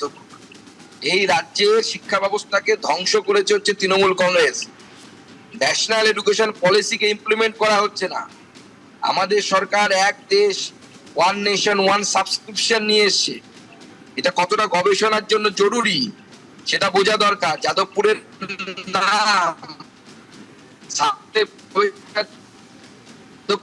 নাম বিজ্ঞান গবেষণা যাদবপুরে ফিরিয়ে দিতে হবে। ওই যাদবপুরের কিছু অতি বাম মার্কা লোকেরা তারা চিৎকার করে বলবে ভারত তেরে টুকরে হোঙ্গে ইনশাল্লাহ ইনশাল্লাহ, আমরা মানবো না। ভারত তেরে টুকরে হোঙ্গে আমরা মানবো না। বাত্যবাবুর দায় আছে, উনি বামপন্থী ছিলেন আগে, এখন লাল জামা ছেড়ে সবুজ জামা পরে, ভেতরে সব লালই আছে, ভেতরে সব লাল আছে, এখন উপরে সবুজ জামা পরে উনি এখন সবুজ হয়েছেন। বন্দে মাতরম বলেন কিনা জানি না, জাতীয়তাবাদী স্লোগান দেন কিনা জানি না। ওনাকে ওনার বাঁচাতে হবে, ওদের কমরেডস, আন্ডারগ্রাউন্ড কমরেডসদেরকে বাঁচাতে হবে। আমরা ভারতবর্ষের স্থিরতাতে বিশ্বাস করি। বাংলা বাঙালির অস্তিত্ব ততক্ষণই আছে ততক্ষণ তারা ভারতের সাথে আছে। যে অংশ ভারত থেকে বিচ্ছিন্ন হয়েছে সেই এলাকার লোকের নামও বাংলায় থাকে না, আরবি ভাষায় হয়। ব্রাত্য, শুনলেন পুরোটাই? না, আমার কিছু এসবে কিছু যায় আসে না। কে ওয়েব কুপার মেম্বার ছিল সে আপনিও জানেন, কে আমাদের তৃণমূলের অধ্যাপক সংগঠন করতে আপনিও জানেন। তো সেটা কিছু যায় আসে না। আমি কোনো কালেই বামপন্থী ছিলাম না। এইসব কথাবার্তা বলে আর সারাক্ষণ একটা হুমকি এবং হত্যার ভাষা, এই ধরনের, এটা বিজেপির পক্ষে এটা খুবই সঙ্গত, বিজেপির পক্ষে এটা স্বাভাবিক। এটা বরং যে ভাষায় কথা বলছেন এই ভাষায় আপনি কথা বলতে থাকুন। আর দয়া করে অধ্যাপক নিজেদের আপনি যে পরিচয় দিচ্ছেন আপনি এখানে যদি মুরগি লড়াই করাতে চান, আমার তাতে বিন্দুমাত্র আগ্রহ নেই। আমি কথা বলার আমার উপযুক্ত বলে মনেই করছি না। আপনার সঙ্গে আমার কথা হয়েছিল, আপনি 1:1 কথা বলবেন। আপনি যেটা টেলিভিশন শোয়ে চালাচ্ছেন সেটা চালান, সেটা এখানে এখন আর দরকার নেই ভোটের প্রচারের মাঝখানে। প্রাত্য, তাহলে আপনি কি বলছেন যে দ্বিতীয় দফার ভোট যেটা তৃণমূলের জমিতে হচ্ছে, এখানে বিজেপি কোনো ফ্যাক্টর নয় বলে মনে করছেন? আরে 250 সিটের কাছাকাছি পাচ্ছে তৃণমূল, 250 সিট পাচ্ছে, 250 সিটের কাছাকাছি যাচ্ছে। আপনি মিলিয়ে নেবেন আমার কথা, আপনি মিলিয়ে নেবেন। আজকে অভিষেক বন্দ্যোপাধ্যায় যেটা বলেছেন 125 আমরা ক্রস করে গেছি, সেটা খালি কেবলমাত্র যে সিটগুলো 152টা সিট হয়েছে। দ্বিতীয় দফার বাকি যে সিটগুলো, যেটা আপনি বলছেন দক্ষিণবঙ্গ, আমি গোটা বঙ্গই বলছি, গোটা বঙ্গের মধ্যে আমাদের দ্বিতীয় দফার আপনার খালি মিলিয়ে দেখুন কি হতে যাচ্ছে। গোটা মানুষ বিজেপিকে রুখে দিয়েছে, বিজেপিকে আটকে দিয়েছে। আর আমি তো আপনাকে বললাম যে আপনারা কি শোনেননি আগলাবাদ 200 পার কি শোনেননি? এবার 30 আমরা ক্রস করে যাব লোকসভা 2024-এ, কি আপনারা শোনেননি? সিট আমরা পেয়েছি 29টা। এই যে প্রধানমন্ত্রী বলছেন বহু জেলায় তৃণমূল খাতাই খুলতে পারবে না, কিসের ভিত্তিতে বলছেন কথাগুলো? আরে ওনার এটা ছাড়া বলা ছাড়া একটা উপায় আছে? এটা তো গতবারও বলেছিলেন। আপনি কেন 21 সালের কথাগুলো এটা পাশে ফেলছেন না? আপনার তো আর্কাইভ আছে। আপনি 21 সালে, এই 24 সালে মাত্র 1.5 বছর আগে যে লোকসভা ইলেকশন হয়েছে, তার আগে কেন প্রধানমন্ত্রী বক্তব্যগুলো এনে ফেলছেন না যে আমরা কটা সিট, বা স্বরাষ্ট্রমন্ত্রী বক্তব্য এনে কেন ফেলছেন না যে আমরা কটা সিট পেতে যাচ্ছি? কেন কেন পাশাপাশি রাখছেন না? মিলিয়ে দেখুন, সেখানে আমাদের আর মতামত লাগবে না। ওই দুটো কথা চালান যে 24 সালে ইলেকশনের আগে মাননীয় প্রধানমন্ত্রী, মাননীয় স্বরাষ্ট্রমন্ত্রী বাংলার রেজাল্ট নিয়ে কি বলেছিলেন আর ফলাফল কি হলো। 21 সালে নির্বাচনের আগে মাননীয় প্রধানমন্ত্রী, মাননীয় স্বরাষ্ট্রমন্ত্রী কি বলেছিলেন আর কি হলো, এইটাও এখন জমিয়ে রেখে দিই। আবার হয়তো 31 এসে আমাদের বলতে হবে যে এই তো এখন আবার আমরা আগলাবার 250 পার 250 পার, আপনার উত্তর দিতে হবে। আপনার কথাটাও রেখে দিলাম, আপনি বলেছেন 250 রেখে দিলাম, এটাও আর্কাইভে রেখে দিলাম। অনেক অনেক ধন্যবাদ দত্ত এই মূল্যবান সময় আমাদের দেওয়ার জন্য। হ্যাঁ পার্থদা বলছিলেন। পার্থদা, হ্যাঁ দেখুন, 94-95% মানুষ ভোট দিয়েছে। এই অবস্থায় আমরা গণতন্ত্রের জয়গান না গেয়ে যেভাবে পারস্পরিক কাদা ছোঁড়াছুড়ির দিকে যাচ্ছি, মানে এটাই সবচেয়ে দুঃখের ব্যাপার। অথচ এই দেশে, আমাদের দেশে 1951-52 সালে যখন প্রথম নির্বাচন হয়েছিল, প্রথম প্রধানমন্ত্রী জওহরলাল নেহরু যখন তার নির্বাচনী ভাষণ দিচ্ছিলেন, শেষ কথাটা তিনি বলতেন কংগ্রেস পার্টিকে ভোট দিন। আর তার আগে তিনি ভাষণে বোঝাতেন মানুষকে কি করে ভোট দিতে হয়, কি করে ভোটের লাইনে দাঁড়াতে হয়, কি করে ভোটটা কাস্ট করতে হয়, গণতন্ত্র কি, ভোটটা কি। বিরোধী নেতার সঙ্গে, অটল বিহারী বাজপেয়ীর সঙ্গে পরিচয় করাতেন অন্য লোকের সঙ্গে যে ইনি অটল বিহারী বাজপেয়ী একদিন আমাদের দেশের প্রধানমন্ত্রী হতে পারেন। পশ্চিমবাংলায় আমরা দেখেছি বিধানচন্দ্র রায় জ্যোতিবাবুকে অন্যান্য মানুষের কাছে পরিচয় করাবার সময় বলেছিলেন যে ইনি একদিন মুখ্যমন্ত্রী হতে পারেন। তো এই পরিসরে আমরা রাজনীতি করেছি। এই আর যে রাজনীতিটা এখন দেখছি, যে ভাষার ব্যবহার দেখছি, হয়তো সত্যি মনে হচ্ছে যে আমরা বেমানান। ঠিক চট করে। পার্থদার জওহরলাল নেহরু এবং বিধান রায়ের কথা বললেন, আমার সিদ্ধার্থ রায় এবং ইন্দিরা গান্ধীর কথাও মনে পড়ছে। জরুরি অবস্থা কে করেছিল, কে এই পরিবেশটা খারাপ করে দিয়েছে, প্রশ্ন আসতে পারে। কিন্তু ব্রাত্যদার একটা কথা আমার খুব ইন্টারেস্টিং লাগলো। ব্রাত্যদা বললেন আজকে উনি কোনো কালেই বামপন্থী ছিলেন না। এবার আমি জানি না উনি ছিলেন কি ছিলেন না, কিন্তু বামপন্থী ভোট তো এবার একটা খুব বড় ডিসাইডিং ফ্যাক্টর, আমরা সবাই জানি। এই ব্রাত্যদার এই মন্তব্যে বামপন্থী ভোটের ওপর কি প্রভাব পড়বে? কারণ বামপন্থী হয়তো কোনো অপরাধ নয়। দ্বিতীয়ত বিশ্বদা, মহিলা ভোটের কথা বলা হচ্ছে, এবার কিন্তু ডিসাইডিং ফ্যাক্টর হচ্ছে পুরুষদের ভোট। কারণ পুরুষরা যারা ঘরে থাকে না, বাইরে কাজ করে, তারা এবার ফিরছে ভোট দিতে, তাদের ভোটটা কোন দিকে যাবে? বিশ্বজিৎ, মূলত যে কথাগুলো হলো তার ভিতরে একটা জিনিস খুব আমার কাছে কানে লাগলো, সেটা হচ্ছে যাদবপুরের ছাত্রছাত্রী শিক্ষার মান উৎকর্ষতা নিয়ে। দেখুন, যাদবপুর সম্পর্কে নানান অভিযোগ থাকতে পারে, কিন্তু তাদের মেধা, তাদের উৎকর্ষতা, যদি একজন বা দুজন ছাত্র কিছু লিখে থাকে, তাহলে যাদবপুর ইউনিভার্সিটি এবং তার শিক্ষার মান নিয়ে প্রশ্ন করা, এটা কিন্তু বাংলার দিকে প্রশ্ন করা হচ্ছে। এক, ভাষার কথা বলছিলেন দেবাশিস দা। ঠিকই দেবাশিস দা, এই যে যাদবপুরের আপনি অধ্যাপক, এই যাদবপুর নিয়ে প্রধানমন্ত্রীর বক্তব্য, এটা কিন্তু রাজনৈতিক চাপানো তো শুরু হয়ে গেছে, কিন্তু একদম মানে বিভিন্ন মহলে শুরু হয়ে গেছে। না, দুটো এখানে বলতে গেলে তুমি দুটো কথা বলতে হবে। এক নম্বর কথা হচ্ছে যাদবপুর বিশ্ববিদ্যালয়কে আরএসএস, ভারতীয় জনতা পার্টি একেবারে একটা রাজনৈতিক বোঝাপড়ার জায়গা থেকে দেখে প্রতীকীভাবে, যে সেটা একটা বৌদ্ধিক চর্চার জায়গা, তাত্ত্বিক জায়গা। কারণ দর্শনগত জায়গায় দুটো রাজনৈতিক দল এবং কংগ্রেস এই জায়গায় পুরো বিষয়টা সীমাবদ্ধ। একটা বামপন্থী অবস্থান মতদর্শগতভাবে, একটা আরএসএস অবস্থান। সুতরাং আরএসএস অবস্থান থেকে যাদবপুরকে যেভাবে পারসিভ করা যায়, সেখান থেকে ওনার প্রতিক্রিয়া আসতে পারে। কিন্তু এইটা যেরকম একটা বিষয়, পাশাপাশি রাজ্যের, এটা দুর্ভাগ্যজনক, এই রাজ্যের একজন মাস্টারমশাই হিসেবে এটা দুর্ভাগ্যজনক যে আমি এমন একটা রাজ্যে বাস করি, যে রাজ্যে গত 15 বছরে একেবারে প্রাথমিক থেকে বিশ্ববিদ্যালয় স্তর পর্যন্ত স্ট্রাগল করছে, সিঙ্ক করছে, ধ্বংস হয়েছে, সেটা হচ্ছে রাজ্যের শিক্ষা ব্যবস্থা।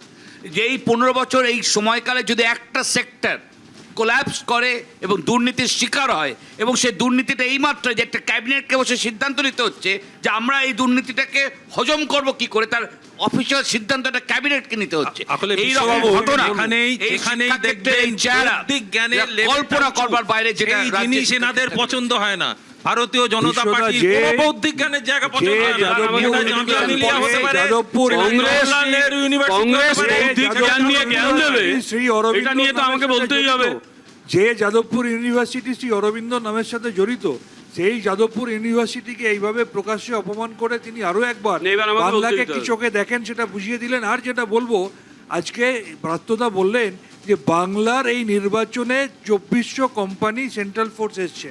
বিশ্বদা, আপনার মাধ্যমে দর্শকদের বলি, 2024-এ পার্লামেন্টে সারা দেশে ছিল 3400 ছোট করে কোম্পানি। বলুন। 407 হ্যাঁ, আর ছোট করে একটা বলবো রাজ্যে না। না, 2400 ছোট করে বলতে হবে। না, তাহলে আমি বল- তাহলে পরে বলবেন। পর আমাদের এই আলোচনায় সোজা সাপটায় এই মুহূর্তে আমার সঙ্গে রয়েছেন কেন্দ্রীয় জাহাজ প্রতিমন্ত্রী শান্তনু ঠাকুর।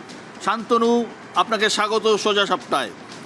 শান্তনু, এসআইআরে বহু মানুষের নাম বাদ গিয়েছে, যাদের মধ্যে মুসলিম আছেন, প্রান্তিক হিন্দুরাও আছেন, মতুয়ারা আছেন। এটা বিজেপিকে ভোটের ময়দানে কতটা বেগ দিতে পারে বলে আপনি মনে করেন?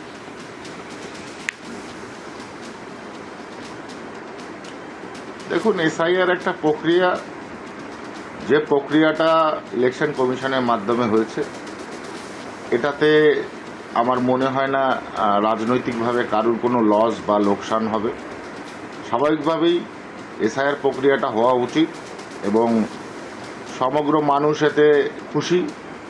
কেননা আমাদের একটাই, যদি রাজনৈতিক দিক থেকে চিন্তা করি, তাহলে আমাদের একটাই এজেন্ডা ছিল যে বহিরাগত যারা আছে আর কি, বাংলাদেশি, মুসলমান, রোহিঙ্গা, এদের ভারতে থাকতে দেওয়া হবে না। তারপরে তো ডাবল ভোটার, ট্রান্সফারেবল ভোটার, তারপরে মৃত ভোটার, এগুলো তো আছেই। এগুলো বাদ গেছে তো ভালোই হয়েছে। শান্তনু, আপনি যে এলাকায় রাজনীতি করেন, অর্থাৎ বনগাঁ, ঠাকুরনগর, গাইঘাটা, উত্তর চব্বিশ পরগনার বিস্তীর্ণ অঞ্চল, যেখানে মতুয়ারা রয়েছেন এবং আপনি তাদের অন্যতম বড় নেতা, তো এই কি মনে হচ্ছে এই দক্ষিণবঙ্গে এবারে দ্বিতীয় দফার ফল কি হতে চলেছে বলে মনে হয় আপনার 142টি আসনের মধ্যে? দেখুন, প্রথম দফাতে যেটা দেখিয়ে দিয়েছে, সরকারের এত ভোট পড়া মানে সরকার বিরোধী ভোট পড়া। 93% ভোট পড়েছে মানে সরকারের বিপক্ষেই পড়েছে। তো সেকেন্ডেরটাও আশা করি, সেকেন্ডেরটাও এটা এরকমই হবে। আর এবারে পরিবর্তন হচ্ছে, এটাই অভিতব্য, খালি সময়ের অপেক্ষা। শান্তনু, বহু মতুয়া ভোটারের নাম বাদ পড়েছে এবং মতুয়াদের একটা বড় ক্ষোভও কিন্তু এই এসআইআর প্রক্রিয়া নিয়ে আছে। তো আপনার কি মনে হয় না একটু ভেবেচিন্তে সময় নিয়ে করলে এই এসআইআর প্রক্রিয়ার মধ্যে এতটা হয়রানি হতো না?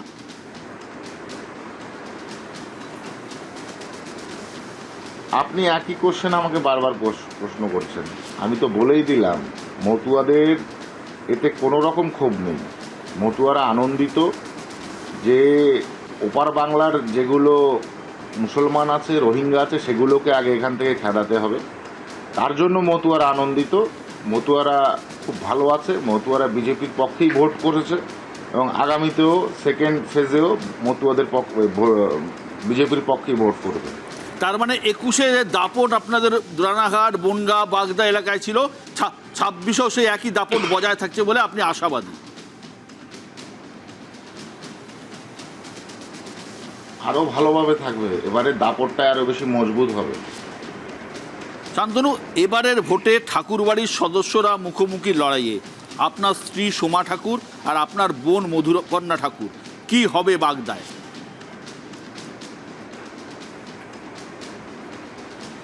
এগুলো সম্পর্ক তো আর রাজনীতি বেছে দেবে না। সম্পর্ক সম্পর্কের জায়গাতে, রাজনীতি রাজনীতির জায়গায়। যখন রাজনীতির ময়দানে যে কেউ আসবে তখন তার সাথে রাজনৈতিকভাবেই লড়াই দিতে হবে, এটা স্বাভাবিক ব্যাপার।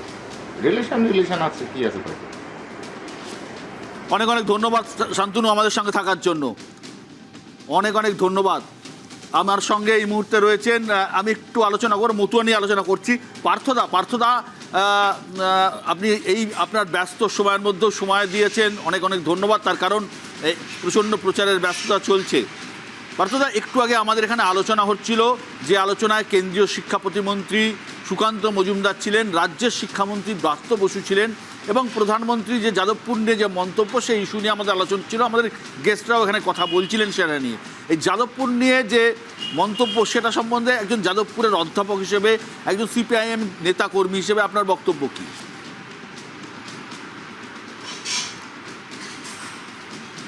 দেখুন বিশ্ব, আসলে ইলেকশনটা পশ্চিমবঙ্গে হচ্ছে। একবার মোদি সাহেব ট্রাম্পের ইলেকশন প্রচারে গিয়ে বলেছিলেন যে আপকি বার ট্রাম্প সরকার। সেবার ট্রাম্প হেরেছিলেন, কিন্তু ট্রাম্পের থেকে কয়েকটা জিনিস আমার সম্ভবত উনি হচ্ছেন শিক্ষা নিয়েছেন। ট্রাম্প যেমন হার্ভার্ড ইউনিভার্সিটিকে তাদের দেশের শ্রেষ্ঠ প্রতিষ্ঠান, সেখানে দেশদ্রোহীদের খুঁজে পেয়েছেন। আমাদের মোদি সাহেবও এদেশের ইলেকশন প্রচারে এসে যাদবপুরকে হচ্ছে সেরকমভাবে রাজনীতির টার্গেট করেছেন। মিল এই জায়গাটাতে আমি দেখতে পাচ্ছি। আসলে সমস্যা হচ্ছে যে যাদবপুর তৈরি হয়েছিল ব্রিটিশ বিরোধী আন্দোলনের একটা অংশ হিসেবে। ফলে গত 100 বছরের উপর সময় যাদবপুরের ছাত্রছাত্রীরা, যাদবপুরে যারা ছিলেন প্রাক্তনী শিক্ষক গবেষক, এরা একটা খোলা মনের রাজনীতি করে, খোলা মনে হচ্ছে যে লেখাপড়া পঠন পাঠন করেছেন। এখানে একটা রাজনীতির পরিবেশ রয়েছে, গণতান্ত্রিক পরিবেশ রয়েছে। আসলে শাসকের ভাষা কোথাও এক, জানেন তো বিশ্ব। ওই কারণেই তারা হচ্ছে যাদবপুরে যেহেতু সুর মেলাতে পারে না শাসকের ভাষায়, ফলে মোদিজি সে কারণে মনে হয়েছে এরা আসলে দেশদ্রোহী। আপনি বলুন তো, আমি শুধু একটা তথ্য আপনাকে দেবো যে এই মোদি সাহেব প্রধানমন্ত্রী যবে থেকে হয়েছেন, আপনি যদি স্ট্যাটিস্টিক্স নেন 14 থেকে 26 পর্যন্ত টানা এই সময় ন্যাশনাল ইনস্টিটিউশনাল র্যাঙ্কিং ফ্রেমওয়ার্ক এনআইআরের সরকারের মাপকাঠিতে যাদবপুর একেবারে 1 থেকে 10-এর মধ্যে বরাবর ছিল। আমাদের গোটা আন্তর্জাতিক গবেষণার নিরিখে হচ্ছে যাদবপুর অন্যতম এগিয়ে থাকা একটা প্রতিষ্ঠান। এটা কি করে সম্ভব হচ্ছে, যেখানে দেশদ্রোহীদের আখড়া, সেখানে দাঁড়িয়ে হচ্ছে শিক্ষার এই উৎকর্ষ? এটা কি যুক্তিতে মেলে না। এবং দ্বিতীয় অংশ এটা হচ্ছে খেয়াল রাখতে হবে যে বিনা তাদের কোনো ফান্ডিং সত্ত্বে মোদি সাহেব যদি যাদবপুর সম্পর্কে ওয়ারিড হতেন, তাহলে মোদি সাহেব আসার পর যতগুলো উচ্চশিক্ষার ফান্ড সব বন্ধ হয়েছে। এমনকি লাস্ট যেটা আপনি শান্তনুবাবুকে অনুষ্ঠানে পেয়েছিলেন, আমি জিজ্ঞেস করতাম যে একটাই কথা, যে 1000 কোটি টাকা যাদবপুরকে সেন্টার ফর এক্সেলেন্স হিসেবে, এমিনেন্স হিসেবে চিহ্নিত করা হয়, উৎকর্ষ কেন্দ্র হিসেবে, সম্প্রতি 1-1.5 বছর হয়নি। ফলে তাদেরকে ড্রপ করা হয় উইথাউট শোয়িং এনি রিজন। যাদবপুরকে কেন বাদ দেওয়া হলো একটা রাজ্যের বিশ্ববিদ্যালয় বলে? তারা যে বাঙালি নন, বাংলার স্বার্থ দেখতে চান না, বাংলা নিয়ে রাজনীতি করতে চান, এটা কিন্তু বারবার প্রমাণিত হচ্ছে শিক্ষাক্ষেত্রে তাদের এই বিমাতৃসুলভ ইয়ের থেকে, জেস্টার্সগুলো থেকে। আপনাকে একটা জিনিস বলবো, তাহলে আপনি প্রশ্ন শুনলেই তারা হচ্ছে যে মাওবাদী। 1 মিনিট পার্থদা। বিমলদা, আপনারা যাদবপুরের সাথে বিমাতৃসুলভ আচরণ করছেন এবং দাবায় রাখতে পারছেন না বলে আপনারা যাদবপুর সম্বন্ধে এই মন্তব্য করছেন। না, আমার প্রথম পার্থকে বলি যে এখন তো নির্বাচনে লড়ার কথা, বাড়িতে বসে বিশ্রাম নিচ্ছে মানে হালকি ছেড়ে দিল নাকি আমি বুঝতে পারছি না। এখন তো রাস্তাঘাটে ঘুরে বেড়ানোর কথা। যাই হোক, সেটা তুমি লড়ো, আমার কোনো প্রশ্ন নেই। আমার যাদবপুরের লেখাপড়া নিয়ে কোনো বক্তব্য নেই। যাদবপুরের সঙ্গে আমারও একটা সম্পর্ক রয়েছে। কিন্তু যে বিশ্ববিদ্যালয়ের দেওয়ালে লেখা হয় ভারতীয় সাম্রাজ্যবাদ কাশ্মীর থেকে হাত গোটাও, যে বিশ্ববিদ্যালয়ের দেওয়ালে লেখা থাকে অধিকৃত কাশ্মীরকে আজাদ কাশ্মীর, সেটাতে অন্তত পার্থর হয়তো ভালো লাগতে পারে, আমার ভালো লাগে না একজন জাতীয়তাবাদী দেশকে ভালোবাসা মানুষ হিসেবে। সুতরাং ভারতীয় জনতা পার্টি ক্ষমতায় এলে এই এলিমেন্টগুলোকে যাদবপুর থেকে বার করে দেবে, এক। দ্বিতীয় কথা, সেই যাদবপুর যদি এত বড় উদার হবে, সেখানে বুদ্ধ ইনে ট্রাফিক জ্যাম এই সিনেমাটা দেখাতে গিয়ে পিটিয়ে বার করে দেওয়া হয়েছিল কেন? তখন এই পার্থ বা অন্য কোনো অধ্যাপক প্রতিবাদ করেননি। তাহলে আর লাস্ট যেটা বলি, আমার বলার কথা নয় তাও বলি, আজকে তৃণমূল কংগ্রেসের সঙ্গে সিপিএমের খুব প্রেম দেখা যাচ্ছে। যাদবপুরকে বললে মমতা ব্যানার্জির খুব লাগছে। 1 বছর আগে যখন এই তৃণমূলকেই পিটিয়ে বার করে দিয়েছিল, ইনক্লুডিং একটু আগে দেখালে শিক্ষামন্ত্রীকে, তখন ওদের খুব প্রেম জেগে উঠেছিল। ফলে আর এই প্রেমের কাহিনী আমার বলার দরকার নেই। আমি এইটুকু বলি, আমরা ক্ষমতায় ফিরলে যাদবপুরে পড়াশুনো হবে, কিন্তু যারা অধিকৃত কাশ্মীরকে আজাদ কাশ্মীর বলবে, আর যদি এই সাহস করে ভারতীয় সাম্রাজ্যবাদ কাশ্মীর থেকে হাত গোটাও, ওকে দেশের বাইরে বার করে দেবে। আর যারা আইএসআই কে ডেকে এনে ভারতবর্ষের সেনা ছাউনি দেখায়, না সেটা দেশদ্রোহীদা। কংগ্রেস আবার কোথাও ভারতীয় সেনা কোথাও আক্রমণ করে কংগ্রেসের কাছ থেকে শিখবো না, কংগ্রেসের কাছ থেকে এটা শিখবো না। পার্থদা বলুন। না, আমি আপনাকে একটাই জিনিস বলছি যে যদি বিমলদারা বা মোদি সাহেবরা তারা মনে করেন, তারা তো আসলে গোটা দেশটাকে টুকরে টুকরে করতে চাইছেন এই সাম্প্রদায়িকতার যে ডিজাইন তার মতে। যদি সেটা মনে করেন যে তারা হচ্ছে হিন্দুত্ববাদী রাজনীতির আতুরঘর বানাবেন যাদবপুরকে, তাহলে আরও কয়েক দশক অপেক্ষা করতে হবে।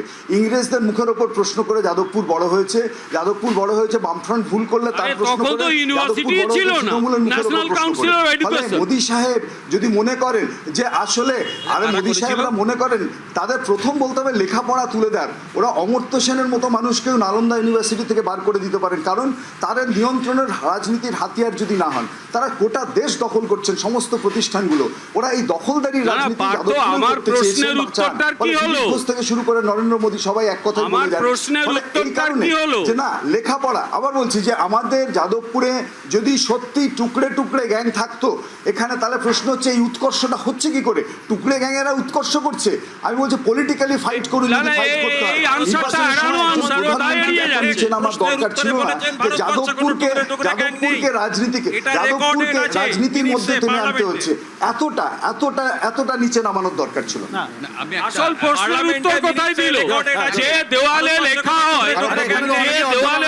হয় অধিকৃত কাশ্মীরকে আজাদ কাশ্মীর, তখন এই শিক্ষকরা কেন প্রতিবাদ করে না? তাহলে কি এটাকে পার্থ সমর্থন করছে? আমি তো এটাই প্রশ্ন করেছিলাম, সেই উত্তরটাই তো দিল না। যখনই আমরা বলেছি আমাদের দেশে,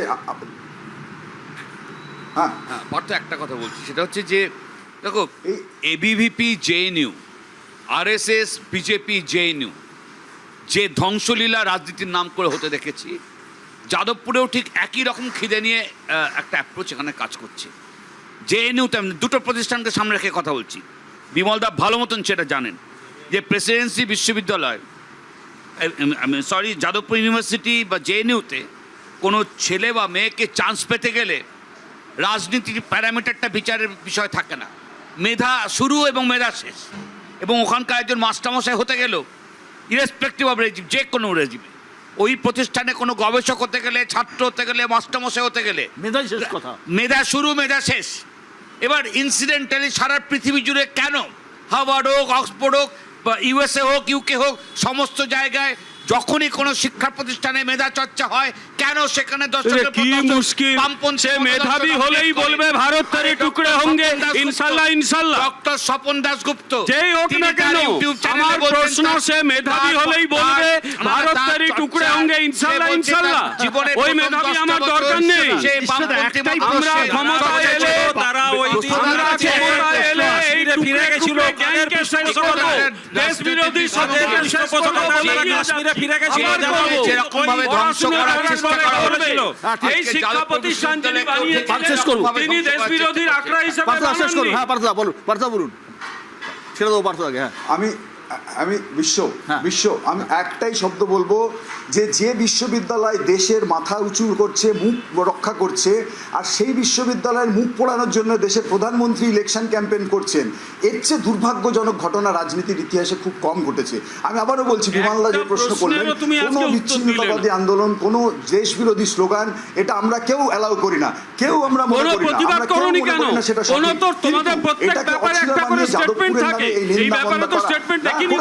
সেটা হচ্ছে যে আপনারা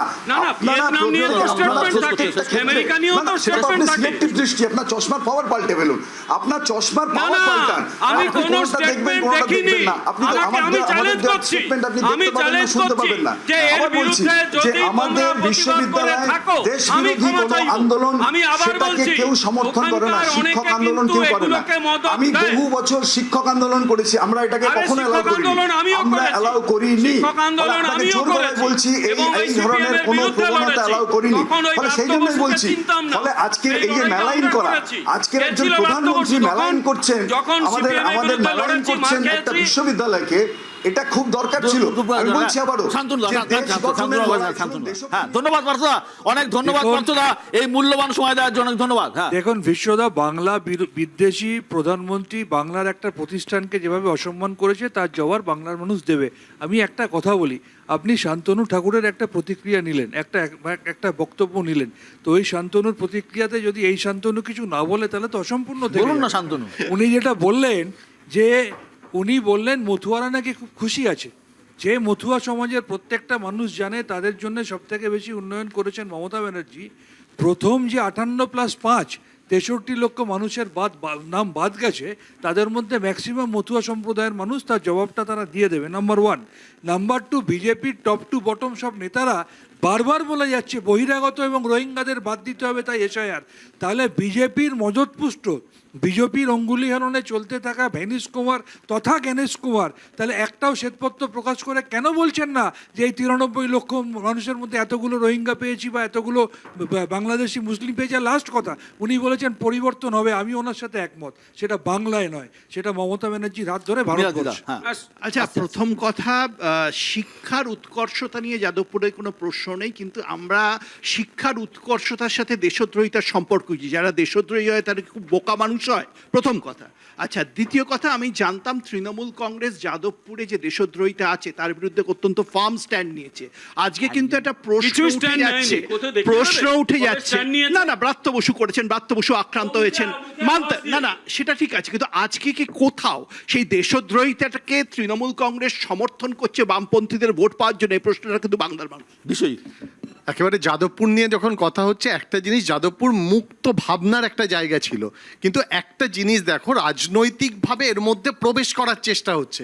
এবং কখনোই একটা শিক্ষা প্রতিষ্ঠানে যখন একটা দেশদ্রোহিতার তকমা, যে এই স্লোগানটা লেখার জন্য তাকে দেশদ্রোহী বলে দেওয়া হলো, একজন শিক্ষকের কাজ কি? তাকে বোঝানো তুমি ভুল করছো, সংবিধান বিরোধী কাজ করছো, কিন্তু তার মানে তাকে দেগে দিয়ে একটা প্রতিষ্ঠানকে এবং বাঙালির বুদ্ধিমত্তাকে, মেধাকে আক্রমণ করা, এটা অনুচিত কাজ। আমি মনে করি দেয়াল লিখনটা মোছা হয়নি কেন বিশ্বজিৎ? দেওয়াল লিখনটা ছিল এবং বলে দিয়ে যাচ্ছি আমরা ক্ষমতায় এলে ওই দেশদ্রোহীদের বার করে দেব, পরিষ্কার কথা। একদম একদম আমরা এবং তাদের এই সমর্থকদের আমরা বন্ধ করে দেব। পশ্চিমবঙ্গের যে 142টি আসনের দ্বিতীয় দফায় ভোট হবে, তার মধ্যে অত্যন্ত গুরুত্বপূর্ণ হলো মতুয়া ভোট। কারণ বনগা, বাগদা, গাইঘাটা থেকে শুরু করে নদিয়ার একটা বিস্তীর্ণ অঞ্চল যেখানে মতুয়া ভোটারের সংখ্যা বেশি। এবং এই মতুয়া ভোটার নিয়ে শান্তনু বলছিলেন, শান্তনু ঠাকুর, আমরা আলোচনা করছিলাম, শান্তনু ঠাকুর বলছিলেন যে 2024 বা 2021-এ যা ফল হয়েছে এবারেও কিন্তু ফল সেরকম হবে, অর্থাৎ মতুয়া ভোট বিজেপির পাশ থেকে সরবে না। কি হতে চলেছে মতুয়া ফিল্ডে, নীলাদ্রিদা?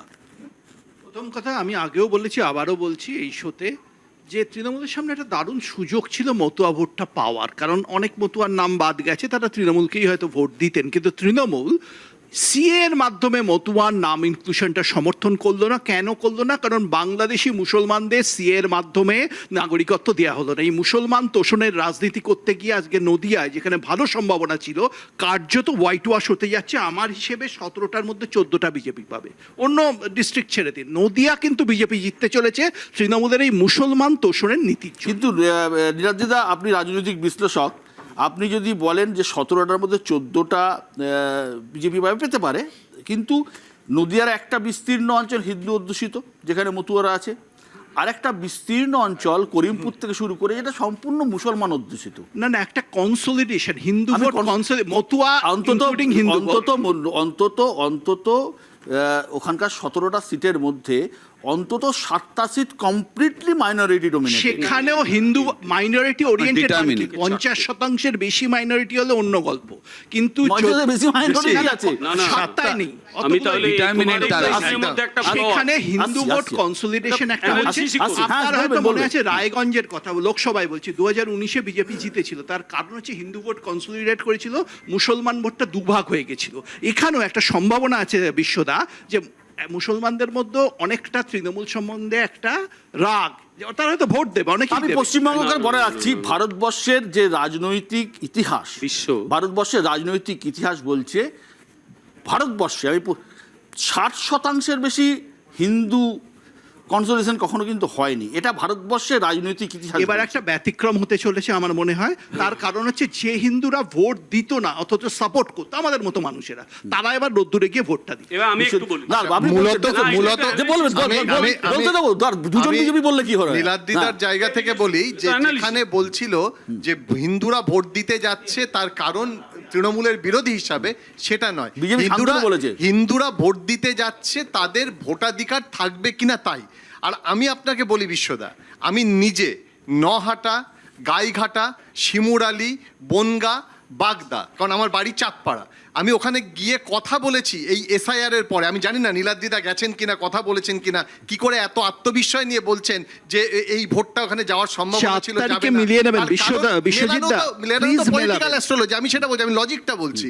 লজিকটা হচ্ছে যে তারা ভেবে, এটা ঠিক যে সিএতে অনেকে তার ভিতরে অ্যাপ্লাই করেছিল, এবং শান্তনু ঠাকুর তিনি যা বলেছিলেন পরবর্তীকালে কিন্তু উল্টো বলছেন। যখন সুপ্রিম কোর্ট বলে দিল সার্টিফিকেট থাকলেই তাদের নাম তোলা যাবে, না হলে তোলা যাবে না, বলা হয়েছিল বিভিন্ন স্বরাষ্ট্র মন্ত্রক থেকে বলা হয়েছিল, প্রধানমন্ত্রী বলেছিলেন যে না, তারা সার্টিফিকেট পেয়ে যাবে এসআইআর এর আগে, তাদের নাম উঠবে। এই মুহূর্তে দাঁড়িয়ে আপনি যদি কথা বলেন ওখানে গিয়ে, কয়েকশো যে ভোট, হ্যাঁ কয়েকশো পেয়েছে, তারা বাকিরা পায়নি। দীর্ঘদিন রাজনীতি করছেন, এই যে প্রচুর অনেকগুলো সিট রয়েছে, নদিয়ার বিস্তীর্ণ অঞ্চল রয়েছে, পাশাপাশি উত্তর চব্বিশ পরগনার বিস্তীর্ণ অঞ্চল রয়েছে, যেখানে মতুয়া একটা ফ্যাক্টর। আমরা যখন সাংবাদিকতা করতাম, আমরা মতুয়া জানতাম না, হিন্দু মুসলমান জানতাম না, কিন্তু পরিস্থিতি, পরিবেশ পরিস্থিতি পাল্টে গেছে। আজকের দিনে ছোট ছোট জনগোষ্ঠী, ছোট ছোট বিন্যাসে ভাগ হয়ে গেছে, এবং এটাকে অস্বীকার করার কোনো জায়গা নেই।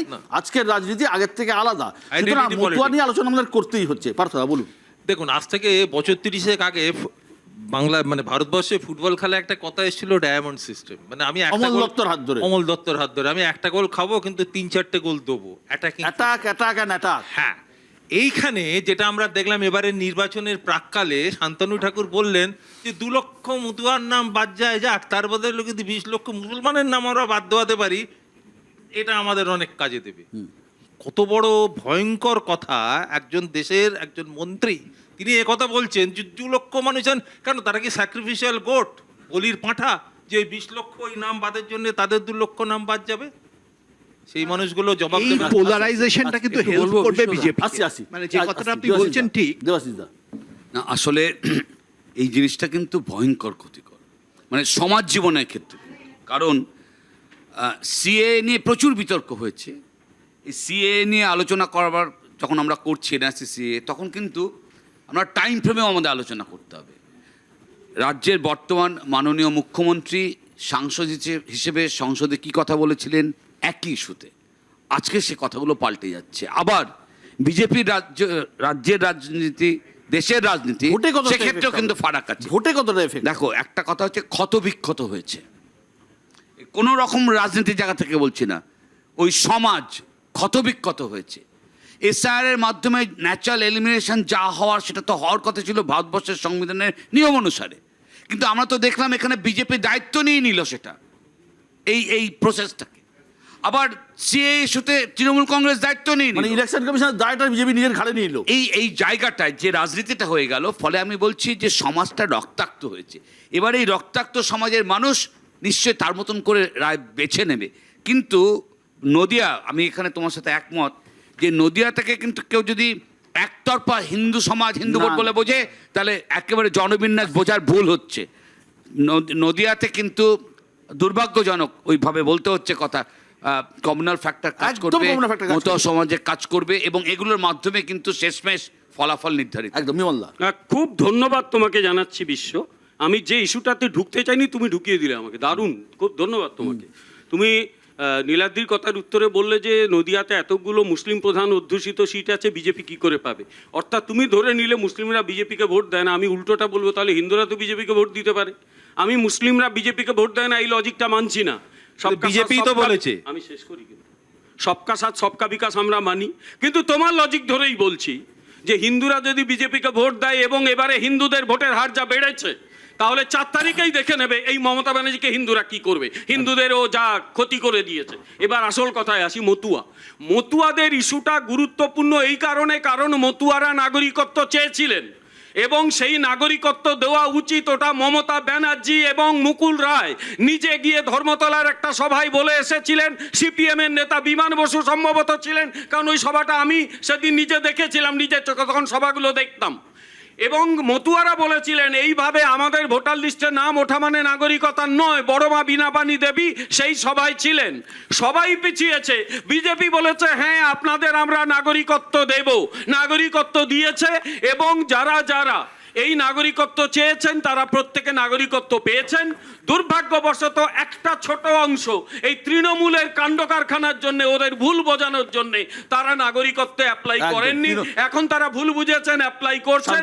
মতুয়াগড়ের তৃণমূল ধুলিস্যাৎ হয়ে যাবে, আজকে আমি বলে দিই। একদম না, প্রথম কথা হচ্ছে মতুয়া নিয়ে যদি বলতে হয়, শান্তনু ঠাকুরের বক্তব্যকেই তার ঊর্ধ্বতন নেতৃত্ব কন্ট্রাডিক্ট করেছে, আমরা বহুবার দেখেছি। এক, দ্বিতীয় কথা, একদিকে বীণাপানি দেবীর জীবনের শেষ মুহূর্ত পর্যন্ত মমতা ব্যানার্জি পাশে থাকা থেকে শুরু করে তাদের জন্য উন্নয়নের ডালি নিয়ে পৌঁছে যাওয়া, আর অন্যদিকে বিজেপির মতুয়াদের ভয় দেখানো যে তোমরা দেশ থেকে চলে যাবে, আবার তাদের ভোটেই জিতে তারা প্রধানমন্ত্রী হবে, কেউ আবার সেই লোকসভা কেন্দ্রের সাংসদ হয়ে মন্ত্রী হবে। আর সবথেকে বড় কথা, এখানে হিন্দু মুসলিম সব শুনছি, অমুক কনসলিডেশন তমুক কনসলিডেশন। আমি বলছি দায়িত্ব নিয়ে, এই বাংলায় একটাই কনসলিডেশন হয়েছে, হিন্দু মুসলিম শিখ ইসাই সমস্ত সম্প্রদায় কনসলিডেটেড বাংলা ভার্সেস বাংলা বিরোধী বিজেপি নির্বাচন হচ্ছে। ওসব আর যেটা বলে শেষ করবো, সোনানো বুলি আর যেটা আর শেষ চলবে করবো, না। যেটা বলে এই বিমলদা প্রত্যেকটা কথা এ পর্যন্ত বোধহয় 10 বার বলেছেন, যদি আমরা ক্ষমতায় আছি, যদি আমরা ক্ষমতায় যদি আছি। বলিনি তো, আমরা ক্ষমতায় বিমলদা, আমি আসছি। আপনাকে ডিস্টার্ব একবারও করি, যদি বলিনি। আমি আপনাকে আমাকে ডিস্টার্ব ভুল বললে আমি তো প্রতিবাদ আমি করব। একটাই কথা বলছি, আজ থেকে শুরু করে আমি অপেক্ষা করব কবে সূর্য পশ্চিম দিকে উঠবে। একদম ঠিক। কিন্তু একটা বিষয় না বললেই নয়, পশ্চিমবঙ্গের একটা সময় বলা হতো ইউপি যার দিল্লি তার, কিন্তু পশ্চিমবঙ্গের ক্ষেত্রে এটা নিশ্চিতভাবে বলে দেওয়া যায় প্রেসিডেন্সি রিজিয়ন। অর্থাৎ আমরা যদি উত্তর 24 পরগনা 33টা সিট, দক্ষিণ 24 পরগনা, যেটা আমরা আলোচনা করতে পারলাম না, দক্ষিণ 24 পরগনা 31টা সিট, হাওড়া 16টা সিট, হুগলি 16টা সিট এবং পূর্ব মেদিনীপুর 16টা সিট। এই সিটগুলো কিন্তু অত্যন্ত ভাইটাল। এই সিটে যদি কোনোভাবে, যেটা সবুজের দুর্গ বলা হয় এখনো পর্যন্ত হয়ে এসেছে, যদি এই জেলাগুলোতে বিজেপি দাঁত ফোটাতে না পারে, তাহলে কিন্তু বাংলা জয়ের স্বপ্ন এবারও অধরা থেকে যাবে। একদম 4 তারিখ আপনি আমার সাথে আসবেন, আমরা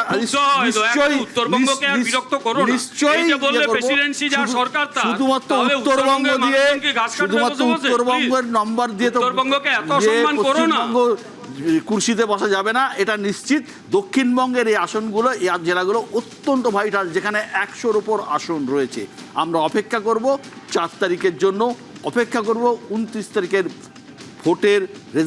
ভোটের পর আমরা এক্সিট পোলের জন্য। অনেক অনেক ধন্যবাদ আজকে অনুষ্ঠানে আসার জন্য। ভালো থাকবেন সবাই।